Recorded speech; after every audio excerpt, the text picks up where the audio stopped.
Without further ado, Joe, I know that you have a great incident of this month. And now that we're doing this as a regular segment, I wanted to give you the floor to talk about some of the crazy stuff that you've seen in the field in your position doing forensics and incident response at Varonis.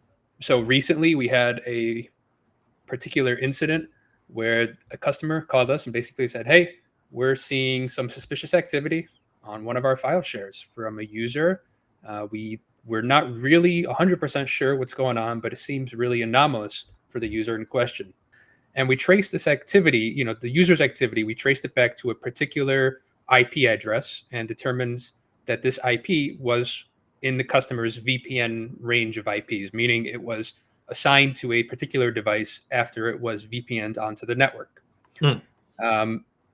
So, as a next step, we're going to say, okay, well, we want to know what device is this. So we start pulling some historical data from, their VPN logging.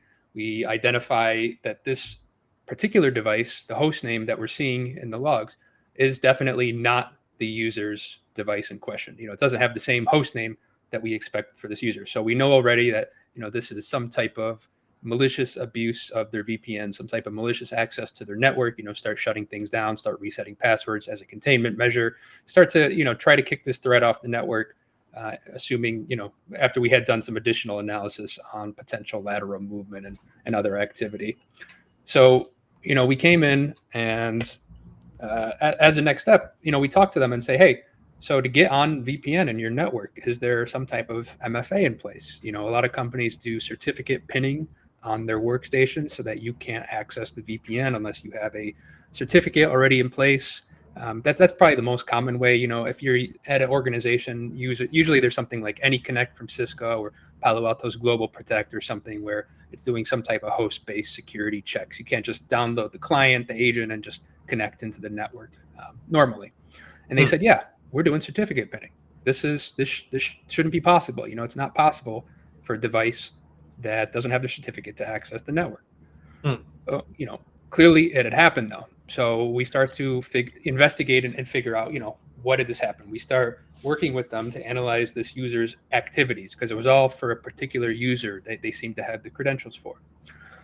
And we determined eventually that their external facing Helpdesk portal did not have MFA enabled of any type. And this is a trade-off, because you want your users, if you say you lose your MFA device, then you can't even contact the help desk. You can't log in, you can't get help unless you maybe call in or something. So it's kind of a business risk trade-off when you make that decision to allow remote access to a help desk without MFA.